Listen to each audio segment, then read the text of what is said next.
My name is Linda, and I'm 27 years old. This is the story of how my life became entangled in a web of deceit and betrayal. But it's also the story of how I rose above manipulation and malice and found justice against both my husband and mother-in-law. I met Ralph, my husband, a charming and charismatic man who swept me off my feet with affectionate words and promises of a bright future. We fell madly in love and soon tied the knot, believing our love would conquer all. However, our love story soon took a treacherous turn. The source of my torment was none other than Ralph's mother, Martha. From the beginning, Martha harbored a deep resentment towards me, viewing me as an intruder in her son's life. She was one of those mothers who seemed to thrive on controlling her child, and Ralph had been providing Martha with his entire salary for the past 7 years. This left our own financial stability hanging by a thread, a betrayal that tore at the very fabric of our marriage. Despite my pleas, Ralph brushed me off, insisting that his mother took precedence over the family he was supposed to be building with me. I didn't do much to stop it. I was 20 years old when we got married, a naive, bumbling girl who thought my husband would one day realize his wrongdoings and change because his love for me ran that deep. I know now that I was a fool to feel this way. As the years went by, tensions between Martha and me escalated. She belittled me at every opportunity, making it clear that I was not welcome in her house or her life, and that my presence was a privilege. When I tried to raise my concerns with Ralph, he shunned me, not caring that I was being verbally and emotionally abused by his mother. His complicity in my torment made it impossible for me to forgive him. One fateful day, when Ralph lost his job, Martha's true animosity became painfully clear. She wasted no time in kicking me out, claiming that the house Ralph and I were staying in was hers. This crushed my spirit, leaving me vulnerable and homeless. Really, Martha? You hate me that much? How can you kick me out of a house that isn't even yours? It's not that I hate you, darling. I simply don't care for you. Besides, after Ralph lost his job, there's no way he's going to be able to support you anymore. This is my house. What do you mean? It was only he and I living in the house, and now you want to disrupt the family dynamic and the household funds by moving in. You don't need to know the details of anything, considering you're no longer a resident here. How dare you question me, you stupid girl? I left the house and called Ralph, thinking he would help me. That was a big mistake. Hello, what's going on? You seem upset. Upset doesn't even begin to describe it, Ralph. Your mother kicked me out of the house the same day you lost your job. What? Why? It's been going on for years, Ralph. You've been giving her your entire salary without considering our financial stability. I've been suffering in silence, hoping you would change, while she's been manipulating you. Don't say that. She's done no such thing. Someone who's been manipulated doesn't know they've been deceived until they wake up from their deception. And you, my dear husband, are still under her spell. I swear to God, Linda, if you continue to speak about my mother that way, you'll what? Give her all my money too. You need to stop being so delusional and see that the way your mother is treating me isn't right. How can you sit there and not do anything? I'm your wife, damn it. Enough. It's no wonder why she kicked you out of the house. Excuse me. You heard me.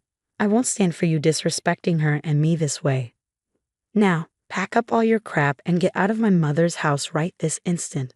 I couldn't believe what I was hearing. Did I transport myself to another dimension where treating your wife like a cockroach was a sign of love and affection? Certainly not, but why was he talking to me like this? Without saying a word, I returned to the house to find a smirking Martha, laughing and showing off that her new house was all hers and that I was finally leaving her and her son alone. I thought it best to keep my mouth shut. It took all the strength in my body to do so, and just packed my things silently so I could leave without going to jail for what I might have done. As much as I was angry, I was also hurt and confused. What sort of mother-in-law would treat her daughter-in-law this way? I sought refuge with a friend, nursing my wounds and gathering the shattered pieces of my life. The despair fueled a fire within me, a determination to seek retribution for the injustice I had suffered. I couldn't let Martha's actions go unanswered. I also couldn't let my foolish husband Ralph off the hook. They both had to pay. My friend kept telling me I couldn't let these actions go unpunished, further fueling the fire. So I decided to return to the house to give that woman a piece of my mind. For the second time that day, I stood in front of Martha's house, my heart pounding with a mixture of nervousness and determination. It was time to confront her and make her face the consequences of her actions. As I stepped inside, a wave of memories flooded over me. This house had been a place of pain and manipulation, but very soon it would become a symbol of my victory. "What are you doing here, Linda? You have no right to be in my house." "Oh, I think you'll find that I do, Martha. After all, it was your actions that led me here." Martha's face contorted with surprise and disbelief. She had expected me to cower, to run away defeated, but little did she know I had found my strength.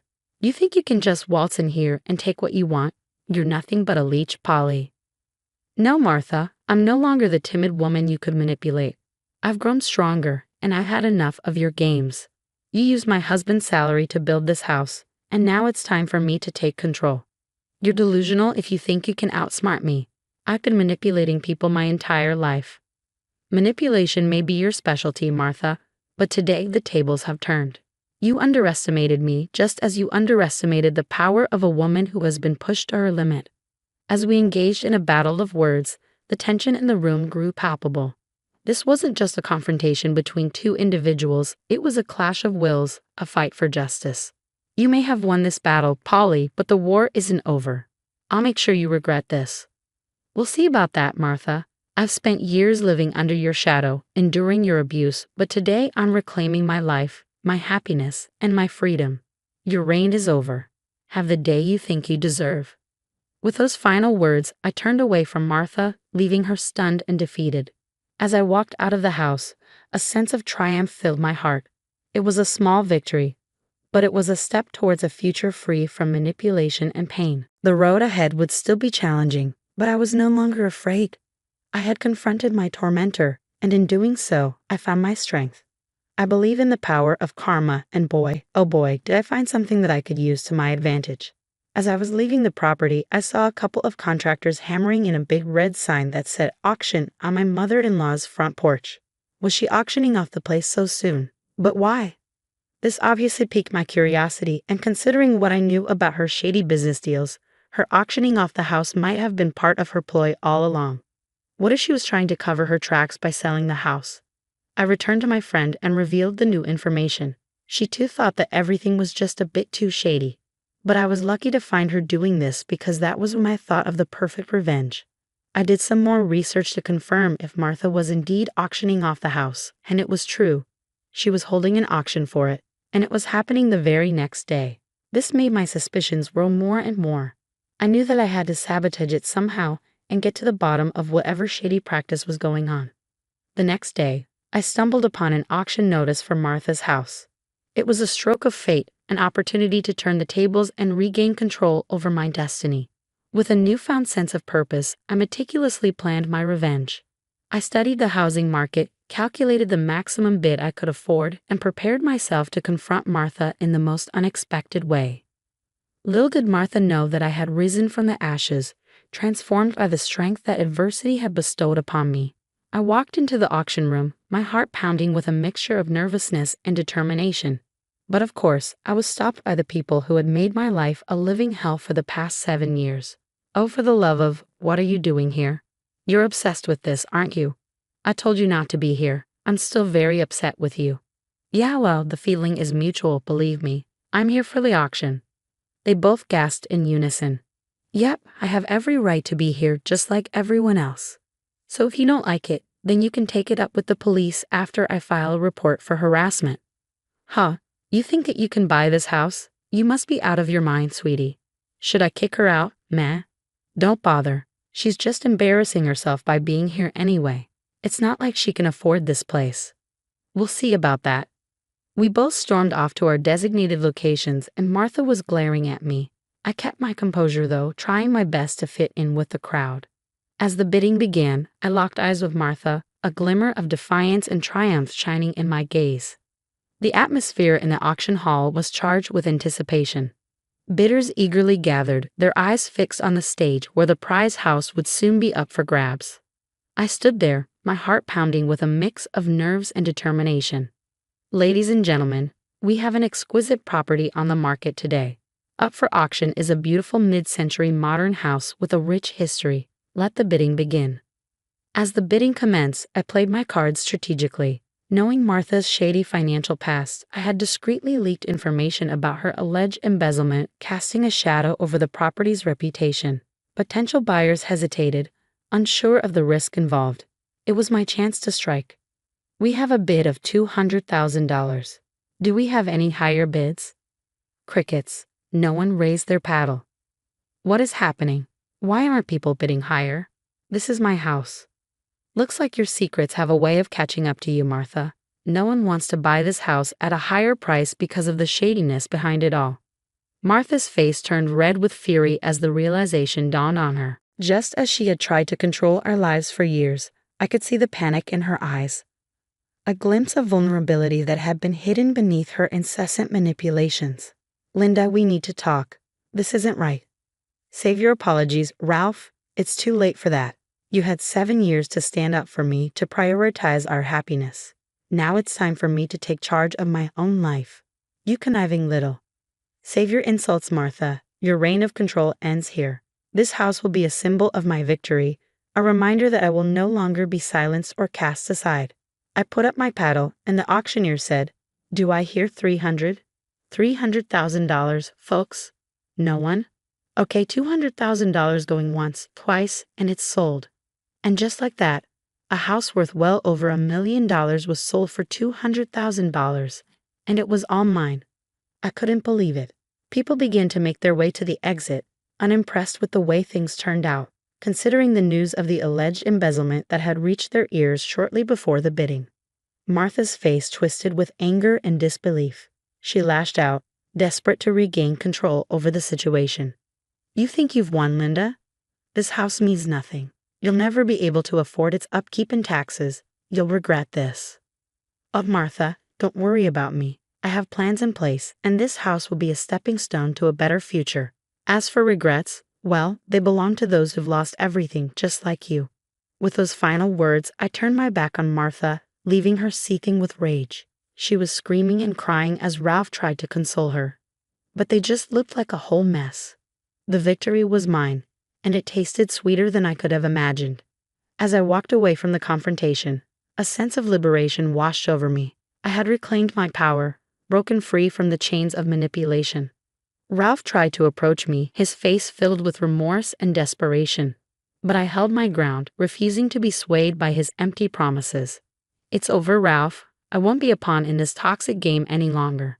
We're done. I'll send over the divorce papers once I settle down in my new home." But where will we live? Honestly, you need to be worrying more about that embezzlement accusation than anything else, because at this rate, both of you will be living in jail. Linda, don't do this. Too late. Already did it. Have a nice life, Ralph, and tell your mother that rage is so not her color. At this, Martha shrieked some more. She was completely furious, and I was enjoying every bit of it. She did her best to deal with the embezzlement claims. But at this rate, whether they were true or not didn't matter. Her image had already been dragged through the mud, considering her not-so-savory outburst during the auction. People saw an unhinged and aggressive woman and wanted to steer clear of that as best as possible. With my head held high, I walked away from the crumbling remnants of my past. The confrontation had marked a turning point in my life, a moment of clarity and strength. I knew there would be challenges ahead, but I was ready to face them with newfound resilience. Revenge had brought me to this point, but it was self-empowerment and the pursuit of my happiness that would carry me forward. The aftermath of my revenge left an indelible mark on all our lives. As the highest bidder, I now owned Martha's house, the very same place she had kicked me out of. It was a bittersweet victory, a symbol of my triumph and resilience. I poured my energy into building a new life for myself, one where I was in control of my destiny. I established a small business selling crocheted clothes, pouring my creativity into every stitch. Word spread quickly, and my business began to thrive. The community embraced my creations, and my customer base grew steadily. Supporting my business, your love and encouragement mean the world to me. I would tell my customers, and I meant every word. As my business expanded, I found myself in the market for more properties. The once shabby apartment Martha and Ralph were forced to rent was now a constant reminder of their downfall. No one in the community trusted them, and they had become outcasts. Ralph would still call me from time to time, begging to come over just so that he and Martha could have a hot shower. but I refused. I can't believe how everything fell apart, Linda. I never imagined it would come to this. Those are simply the consequences of your selfish and greedy actions. You should have stood up for me all those years ago. You should have told your mother that what she was doing wasn't right. Their lies had unraveled like a snowball effect, growing in ferocity, intensity, and grandeur. The consequences of their betrayal echo through every aspect of their lives. They were on the brink of a trial that would further expose their deceit, drawing more notoriety to their name. The weight of their actions bore heavily upon them, leaving them with a lingering sense of emptiness and increased frustration and malice. One day she herself called me. "I have lost everything, Linda. My son doesn't love me anymore. I've lost the community's trust. I'm left with nothing. You have to help me. The consequences of your choices have caught up with you, Martha." But this was never solely about revenge. It was about seeking justice and reclaiming my power. "I hope that you get everything that you deserve, be it good or bad." The community rallied behind me, offering support and admiration for my resilience, which also brought in more customers to my business. Through my success, I found a newfound understanding of my own strength and determination. The sense of closure I had yearned for was finally within my grasp. As I gazed upon the properties I now owned, I realized that revenge had propelled me forward, but it was my perseverance and resilience that brought me true fulfillment. The past had shaped me, but it would no longer define me. With each passing day, I embraced the beauty of my journey, leaving the shadows of betrayal behind.